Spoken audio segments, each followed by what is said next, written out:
تمام تعریفیں اس وحدہ لا شریک کے لائق ہیں جس نے نبی کریم صلی اللہ علیہ وآلہ وسلم کی ذات اقدس کو تمام جہانوں پر عظمت اور فضیلت عطا فرمائی اور آپ صلی اللہ علیہ وآلہ وسلم کو شفاعت کبریٰ کا حق عطا فرمایا، اور درود لامحدود اس ہستی پر جن کی وجہ سے اللہ رب العزت نے اس کائنات کو سجایا۔ اللہ رب العزت کی بارگاہ میں دعا ہے، میں جو کچھ بھی آپ کے سامنے بیان کروں اس پر مجھے بھی اور آپ سب کو بھی عمل پیرا ہونے کی توفیق عطا فرمائے، اور مجھے حق اور سچ بیان کرنے کی توفیق عطا فرمائے۔ آج 25 اپریل ہے، چند ہی دنوں کے بعد 1 مئی آنے والا ہے۔ اس دن لیبر ڈے یعنی یوم مزدور منایا جاتا ہے۔ تعجب کی بات یہ ہے کہ جس دن پوری قوم لیبر ڈے منا رہی ہوتی ہے، مزدور اس دن بھی 2 وقت کی روٹی کے لیے مزدوری کر رہا ہوتا ہے۔ یہ تقسیم اللہ رب العزت نے رکھی ہے۔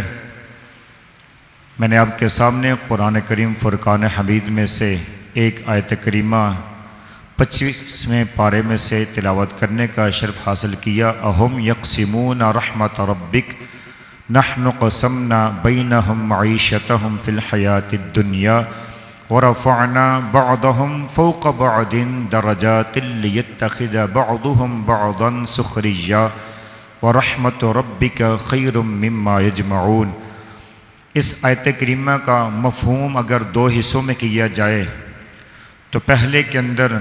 یہ ہے کہ اللہ رب العزت نے روزی کے طریقہ کار کو تقسیم فرما دیا ہے۔ کسی کو آجر بنا دیا اور کسی کو اجیر بنا دیا،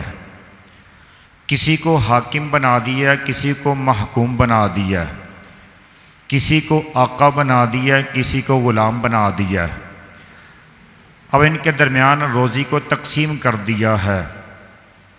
پھر دوسرا جو اس میں مفہوم نکلتا ہے وہ یہ کہ اللہ رب العزت نے وَرَفَعْنَا بَعْضَهُمْ فَوْقَ بَعْضٍ، ایک کو دوسرے کے اوپر درجے عطا فرمائے ہیں، رفعت عطا فرمائی ہے، بلندی عطا فرمائی ہے۔ کوئی آقا ہے اور کوئی غلام ہے، کوئی حاکم ہے، کوئی محکوم ہے۔ اب جس کو اللہ رب العزت نے حاکم بنایا ہے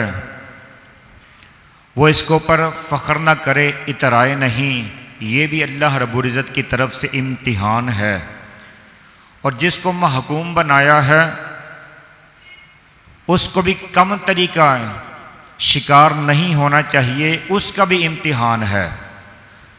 اللہ رب العزت دیکھنا یہ چاہتا ہے، روزی کے طریقہ کار کو اس نے تقسیم فرما دیا ہے،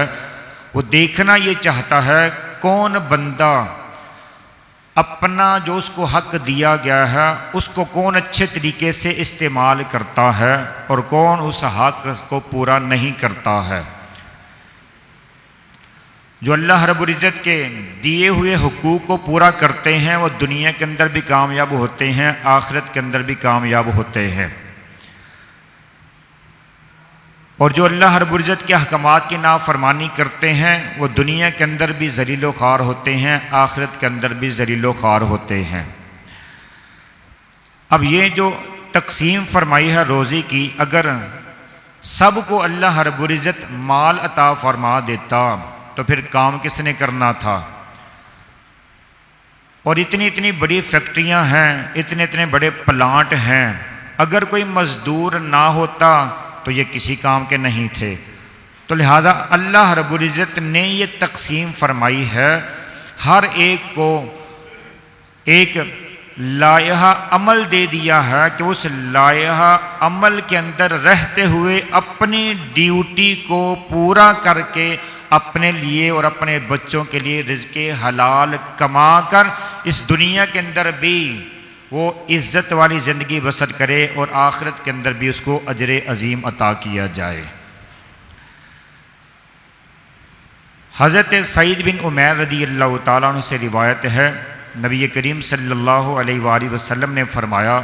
کہ سب سے پکیزہ ترین رزق وہ ہے جو بندہ اپنے ہاتھ کی کمائی سے کھاتا ہے، اور ہر قسم کی تجارت جس کے اندر دھوکہ اور فریب نہ ہو وہ بہترین قسم کا رزق ہے۔ پھر دوسری حدیث پاک حضرت مقدام بن معدی کرب رضی اللہ تعالیٰ عنہ سے روایت ہے، وہ فرماتے ہیں نبی کریم صلی اللہ علیہ وآلہ وسلم نے فرمایا جس کا مفہوم یہ ہے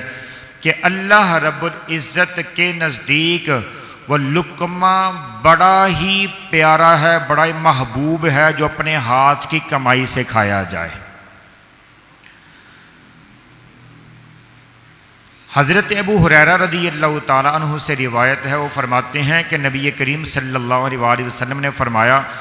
ہر نبی نے بکریاں چرائی ہیں۔ صحابہ کرام رضوان اللہ تعالیٰ علیہم اجمعین نے عرض کی یا رسول اللہ صلی اللہ علیہ وسلم کیا آپ نے بھی چرائی ہیں؟ تو آپ صلی اللہ علیہ وآلہ وسلم نے فرمایا ہاں، میں چند قرات کی اجرت پر مکہ والوں کی بکریوں کو چرایا کرتا تھا۔ پھر قرآن پاک کی ایک آیت کریمہ 20واں پارہ قال انی ارید ان انکحک احدی ابنتی ہاتین علی ان تأجرنی 8 حجج فإن اتممت 10 فمن عندک۔ حضرت شعیب علیہ السلام نے حضرت سیدنا موسیٰ علیہ السلام سے فرمایا میرا یہ ارادہ ہے کہ میں اپنی 2 بیٹیوں میں سے ایک بیٹی آپ کے نکاح میں دے دوں اور آپ 8 سال تک میری مزدوری کریں، اور اگر آپ 2 سال اضافہ کر دیں یعنی 10 سال کریں تو یہ اضافہ آپ کی طرف سے ہوگا۔ تو حضرت شعیب علیہ السلام نے اپنی ایک بیٹی کا، ایک صاحبزادی کا حضرت موسیٰ علیہ نبینا علیہ السلام سے نکاح فرمایا تھا۔ تو یہاں پہ بھی اجرت کا کہ آپ اجرت یعنی 8 سال تک مزدوری کریں۔ انی ارید ان انکحک احدی ابنتی ہاتین علی ان تأجرنی 8 حجج، کہ آپ میرے لیے 8 سال مزدوری کریں۔ اس کا مطلب حضرت موسیٰ علیہ السلام نے بھی مزدوری فرمائی ہے۔ تو تمام انبیاء کرام علیہ السلام نے بکریاں چرائی ہیں، یہ بھی ایک مزدوری فرمانا ہے۔ تو مزدوری کرنا یہ انبیاء کرام علیہ السلام کی سنت ہے، اسی سے ہی نظام کائنات چلتا ہے۔ اللہ رب العزت نے نظام کائنات کو چلانے کے لیے ہر بندے کو ایک الگ سوچ، ایک الگ ہنر کی طرف مائل فرما کر دنیا والوں کو آپس میں جوڑ کر رکھا ہوا ہے تاکہ ایک دوسرے کی ضروریات پوری ہوتی رہیں۔ جب ایک دوسرے کی ضروریات پوری ہوتی رہیں گی تو کائنات کا نظام چلتا رہے گا۔ اگر ہر ایک کے پاس ایک ہی ہنر ہو، سارے امیر ہوں، کوئی بھی غریب نہ ہو، کوئی بھی مزدور نہ ہو، تو پھر اس دنیا کا جو نظام ہے وہ نہیں چل سکے گا۔ تو لہذا اللہ رب العزت نے اس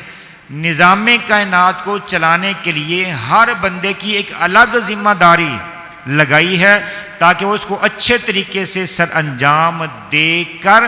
اس دنیا میں اللہ رب العزت کا شکر ادا کر کے زندگی بسر کرے۔ لَإِن شَكَرْتُمْ لَأَزِيدَنَّكُمْ، اگر تم شکر کرو گے تو ہم مزید تمہیں عطا فرمائیں گے۔ جو شکر کرتا ہے اللہ رب العزت اس کو مزید عطا فرماتا ہے۔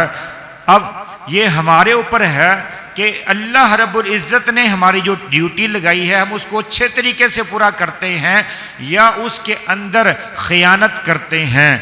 بہت سارے ایسے افراد جو آج کل ڈیوٹیاں کر رہے ہیں، اکثر خیانت کرتے ہوئے نظر آتے ہیں۔ 8 گھنٹے کی ڈیوٹی ہے، ڈیوٹی کا مطلب ڈیوٹی ہے، اس ڈیوٹی کے اندر بھی دوسرے کام کاج کو چھوڑ کر سوشل میڈیا کا استعمال بہت زیادہ کیا جاتا ہے، جو کہ ڈیوٹی کے اندر شامل نہیں ہے۔ تو جب ڈیوٹی کے اندر سوشل میڈیا کا استعمال شامل نہیں ہے تو لہذا ڈیوٹی کے اندر رہتے ہوئے موبائل کے اوپر ضروری کاج کے لیے کوئی منع نہیں کرتا، لیکن ایک بے جا کام کو جو اصل مالکوں کا کام ہے ان مالکوں کا کام چھوڑ کر اپنے لیے، اپنے دلی تسکین کے لیے بندہ سوشل میڈیا کا استعمال کرتا ہے، تو وہ سوشل میڈیا کا استعمال کرنا بھی جائز نہیں ہے، کیونکہ وہ گھر سے مزدوری کرنے کے لیے نکلا ہے، اور اگر وہ اس مزدوری کے اندر خیانت کرتا ہے تو وہ اپنے رزق کے اندر خیانت کر رہا ہے۔ حضرت کعب بن عجورہ رضی اللہ تعالی عنہ وہ فرماتے ہیں کہ صحابہ کے اجمعین کھڑے تھے، ایک ہٹا کٹا ایک نوجوان اپنے آلات کسب مزدوری کے آلات لے کر بڑی تیزی کے ساتھ گزر گیا، تو آگے سے کسی نے کہا کہ کاش کہ یہ اتنی تیزی کے ساتھ دین اسلام کی طرف بھی، جہاد کی طرف بھی جاتا، تو آگے سے آپ صلی اللہ علیہ وآلہ وسلم نے فرمایا کہ تم ایسا نہ کہو، اگر تو یہ اپنے بچوں کی پرورش کے لیے، اپنے بچوں کی پرورش کے لیے رزق حلال کمانے کے لیے گیا ہے تو یہ اللہ رب العزت کے راستے میں ہے، اگر یہ اپنے بوڑھے اور ضعیف والدین کے لیے رزق حلال کمانے کے لیے نکلا ہے تو یہ پھر بھی اللہ رب العزت کے راستے کے اوپر ہے، اگر یہ اپنے لیے اپنے آپ کو رزق حرام سے بچا کر رزق حلال تلاش کرنے کے لیے تیزی سے گیا ہے کہ میں حرام سے اپنے آپ کو بچاؤں تو یہ پھر بھی اللہ رب العزت کے راستے میں ہے، اور اگر یہ ریاکاری کے لیے اور اپنی جوانی کے وہم و گمان کے اوپر فخر کرنے کے لیے گیا ہے تو یہ پھر یہ شیطان کے راستے میں ہے۔ تو یہ حدیث پاک کا مفہوم تھا۔ تو اس سے پتہ چلتا ہے کہ بندہ جب بھی گھر سے نکلے اپنے کسی بھی شعبے سے منسلک ہے، چاہے وہ کسی دکان پہ کام کرتا ہے، کسی فیکٹری میں کام کرتا ہے، کسی اسکول میں، کالج میں، یونیورسٹی میں، وہ کسی بھی شعبے میں اپنی خدمات سر انجام دے رہا ہے، تو وہ گھر سے جب نکلے تو وہ یہ نیت کر لے کہ میں اپنے لیے، اپنے بچوں کے لیے اور جو بھی اس کے زیر کفالت ہیں ان کے لیے رزق حلال کمانے کے لیے جا رہا ہوں، تو جب تک وہ اس نیت سے اس ڈیوٹی کے اوپر رہے گا اور اچھے طریقے سے ڈیوٹی سر انجام دے گا، وہ اس وقت تک اللہ رب العزت کے راستے میں رہے گا۔ مطلب کہ وہ سارا دن کام کاج کر رہا ہے، اپنی ڈیوٹی سر انجام دے رہا ہے، اس کا ڈیوٹی سر انجام دینا بھی اللہ رب العزت کے ہاں عبادت شمار ہو رہا ہے، فی سبیل اللہ، وہ اللہ رب العزت کے راستے میں ہے۔ تو پتہ چلا ہم میں سے ہر ایک بندہ اپنے ہر لمحے کو عبادت بنا سکتا ہے، کب؟ جب وہ اچھی نیت کر کے اپنے گھر سے نکلتا ہے۔ تو لہذا ہم میں سے ہر بندہ جس شعبے سے بھی منسلک ہے اس کو خلوص نیت کے ساتھ اللہ رب العزت کی رضا کی خاطر اپنے لیے، اپنے بچوں کے لیے رزق حلال کماتے ہوئے جو بھی اس کی ڈیوٹی ہے بغیر سوشل میڈیا کے استعمال کے اچھے طریقے سے سر انجام دیتے ہوئے اس کو پورا کرے، تاکہ وہ اپنے لیے اور اپنے بچوں کے لیے رزق حلال کما سکے۔ اور اگر جان بوجھ کے وہ کام نہیں کر رہا، کام بھی اتنا مشکل نہیں ہے، تو پھر اللہ رب العزت نے تو اس کو موقع عنایت فرمایا رزق حلال کمانے کے لیے، لیکن وہ اپنی بے جا فضولیات میں مشغول ہونے کی وجہ سے اس رزق کو خود اپنے لیے حرام کر رہا ہے۔ تو لہٰذا ڈیوٹی کا وقت جو ہے 2 سے لے کر 4 بجے تک، اس کا مطلب ہے 2 سے 4 ڈیوٹی ہے۔ اگر مالکان نے پہلے اجازت دے دی ہے تو وہ پھر ان کی ثواب دیدی کے اوپر ہے، اور اگر پہلے اجازت نہیں دی اور بندہ صرف جائے اور حاضری لگوا کر آئے اور تنخواہ پوری لے تو آپ پھر خود سمجھدار ہیں وہ بندہ کیا رزق کما رہا ہے۔ پھر حدیث پاک میں آتا ہے، حضرت ابو سعید خدری رضی اللہ تعالیٰ عنہ سے روایت ہے کہ آپ صلی اللہ علیہ وسلم کا فرمان ہے جس کا مفہوم یہ ہے کہ کسی بھی مزدور کو اجرت طے کرنے سے پہلے مزدوری نہیں کروانی چاہیے، یہ مفہوم حدیث ہے۔ اس سے یہ پتہ چلتا ہے کہ کوئی بھی بندہ ہم کسی بھی کام کے لیے لے کر آئیں تو سب سے پہلے کام کی نوعیت اس کو بتلائیں اور کام کی نوعیت کے اعتبار سے اسے معاوضہ طے کریں تاکہ بعد میں کوئی لڑائی جھگڑا نہ ہو اور بندہ اس لڑائی جھگڑے سے بالکل محفوظ ہو سکے، اور اس کی جو بھی اجرت بنتی ہے اگر وہ راضی ہے جتنی اجرت کے اوپر اس کو منایا گیا ہے تو پھر اچھے طریقے سے وہ کام کر کے اپنی جب اجرت لے گا تو وہ اس کے لیے رزق حلال بنے گی۔ حدیث پاک میں ہے جس کا مفہوم یہ ہے، حضرت ابو ہریرہ رضی اللہ تعالی، حضرت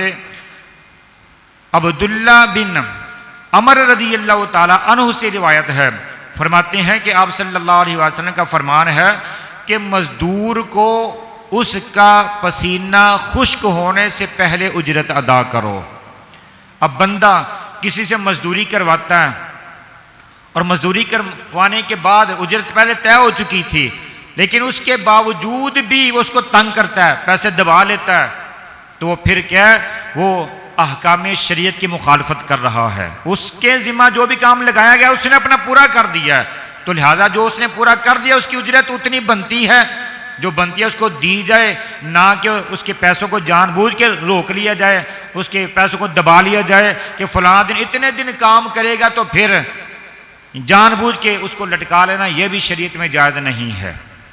پھر اس کے ساتھ حسن سلوک سے پیش آنا چاہیے، کوئی بھی مزدور ہے اس کے ساتھ حسن سلوک سے پیش آنا چاہیے، بد سلوکی نہیں کرنی چاہیے۔ حدیث پاک ہے جس کا مفہوم یہ ہے کہ مملوکوں کے ساتھ حسن سلوک باعث برکت ہے اور ان کے ساتھ بد سلوکی یہ باعث ذلت ہے۔ تو لہذا اگر ہم اپنے لیے سکون چاہتے ہیں، برکت چاہتے ہیں، تو جو بھی ہم کام کرواتے ہیں اور اس کی مزدوروں کی جو بھی اجرت ہوتی ہے اس کو اچھے طریقے سے ایک تو پوری ادا کریں اور کام کے دوران ان سے بد سلوکی سے پیش نہ آئیں بلکہ اچھے طریقے کے ساتھ پیش آئیں، حسن سلوک کے ساتھ پیش آئے، بلکہ اتنی اجرت صرف معاشرے کو نہ دیکھے، اگر بندہ ٹھیک ٹھاک ہے تو اس کو اپنی استطاعت کے مطابق مزدور کو اجرت دینی چاہیے تاکہ وہ معاشرے میں رہتے ہوئے اچھے طریقے سے زندگی بسر کرنے کے قابل بن جائے۔ جیسا کہ حضرت ابو ذر غفاری رضی اللہ تعالی عنہ کو کسی نے دیکھا کہ ان کے غلام بھی ان کے ساتھ تھے، اب جیسا لباس حضرت سیدنا ابو ذر غفاری رضی اللہ تعالیٰ نے پہنا ہوا تھا ویسا ہی لباس ان کے غلام نے پہنا ہوا تھا، تو کسی نے پوچھ لیا کہ آپ کا یہ غلام ہے تو آپ نے ویسے لباس اس کو پہنایا ہوا ہے، تو آگے سے حضرت ابو ذر غفاری رضی اللہ تعالیٰ عنہ فرماتے ہیں کہ میں نے آپ صلی اللہ علیہ وسلم کو یہ فرماتے ہوئے سنا ہے کہ آپ صلی اللہ علیہ وسلم کا یہ فرمان ہے کہ اپنے ملازموں کو بھی وہی کھلاؤ جو تم خود کھاتے ہو اور ان کو وہی پہناؤ جو تم خود پہنتے ہو۔ مطلب کیا ہے کہ ان کی اتنی اجرت ہونی چاہیے، اگر اس جیسا وہ لباس نہیں پہن سکتا اس کے قریب قریب تو ہونا چاہیے نا، اگر اس جیسا وہ کھانا نہیں کھا سکتا اس کے قریب قریب تو ایسا ہونا کہ وہ اس جیسا وہ کھانا کھا سکے۔ اور پھر حدیث پاک کا مفہوم ہے جتنی مزدور کی طاقت ہے، اہلیت ہے، اس کے مطابق ہی اس پر بوجھ ڈالا جائے، نہ کہ ضروریات کے بغیر کوئی اتنی اس کی طاقت بھی نہیں ہے اس کے اوپر بوجھ زیادہ ڈالا جائے، بلکہ حدیث پاک کا مفہوم ہے اگر تم بوجھ زیادہ ڈالتے ہو تو پھر ساتھ اس کی مدد بھی کیا کرو۔ پھر حدیث پاک ہے جس کا مفہوم یہ ہے، حضرت ابو ہریرہ رضی اللہ تعالیٰ عنہ سے روایت ہے، بخاری شریف کی حدیث پاک فرماتے ہیں کہ نبی کریم صلی اللہ علیہ وسلم نے فرمایا، اور آپ صلی اللہ علیہ وسلم فرماتے ہیں کہ اللہ رب العزت نے فرمایا، اور جب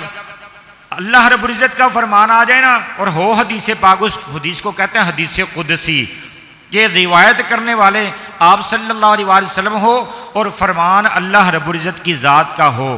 اس حدیث کو کہتے ہیں حدیث قدسی۔ تو حدیث قدسی میں آتا ہے، بخاری شریف کی حدیث پاک ہے، جس کا مفہوم یہ ہے کہ اللہ رب العزت کا فرمان ہے کہ میں قیامت والے دن 3 شخصوں سے جھگڑوں گا۔ اللہ رب العزت سے کون بندہ جھگڑ سکتا ہے؟ کس کی طاقت ہے؟ وہ تو بڑے بڑے ہاتھی ہیں، تو ابابیلوں کے ذریعے شکست دے دیتا ہے، کون طاقت رکھتا ہے اس کے سامنے کھڑے ہونے کی؟ اور اللہ رب العزت فرما رہا ہے میں 3 شخصوں سے قیامت والے دن جھگڑوں گا۔ پہلا وہ شخص جس نے میرے نام کے ساتھ یا میری قسم کے ذریعے وعدہ کیا اور پھر اس کو توڑ دیا، اس کو پورا نہ کیا۔ اور دوسرا وہ شخص جس نے کسی آزاد آدمی کو بیچ ڈالا اور اس کی قیمت بھی کھا گیا۔ اور تیسرا وہ شخص جس نے کسی مزدور سے مزدوری کروائی اور مزدور سے مزدوری کروانے کے بعد اس کی مزدوری کا حق ادا نہ کیا۔ تو یہ وہ 3 حضرات ہیں جن سے قیامت والے دن اللہ رب العزت جھگڑا کرے گا۔ کس وجہ سے؟ کہ انہوں نے حق ادا نہیں کیا ہے۔ تو لہذا ہمارے یہاں پہ جو طریقہ کار ہے، مزدور طبقہ زیادہ، ہمارے ادھر آس پاس بھی بہت زیادہ فیکٹریاں ہیں، تو لہذا ہر بندہ جس کو اللہ رب العزت نے مالک بنایا ہے اس کو اللہ رب العزت کے دیے ہوئے اختیار کو اچھے طریقے سے استعمال کرتے ہوئے مزدوروں پر نرمی کرتے ہوئے کام لے اور ان کی اچھی اجرت طے کرے، تاکہ وہ بھی اچھے طریقے سے زندگی بسر کرنے کے قابل ہو جائیں اور وہ محرومیوں سے باہر نکل کر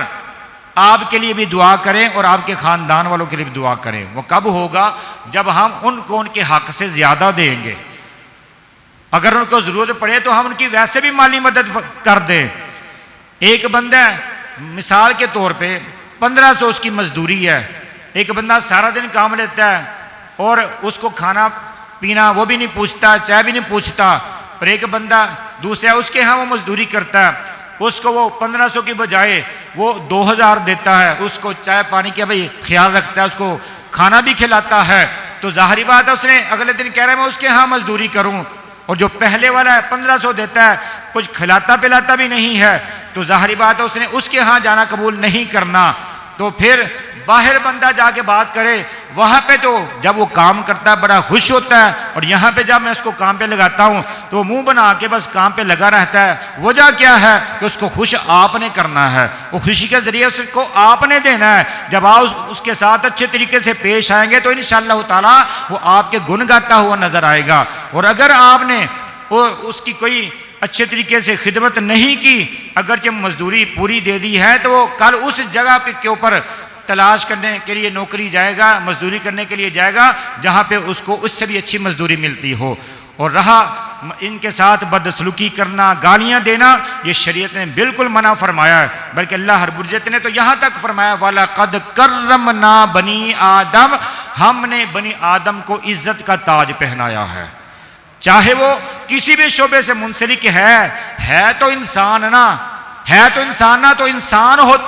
ہونے کے ناطے وہ کسی کی بھی شعبے سے منسلک ہے، اس کی تذلیل نہیں کرنی چاہیے۔ ہو سکتا ہے جس کی وجہ سے آپ اس کی تذلیل کر رہے ہیں، اللہ رب العزت وہ وقت لے آئے آپ اس کی جگہ پہ ہوں اور وہ آپ کی جگہ پر آ جائے، پھر اس وقت کیا ہو جائے گا۔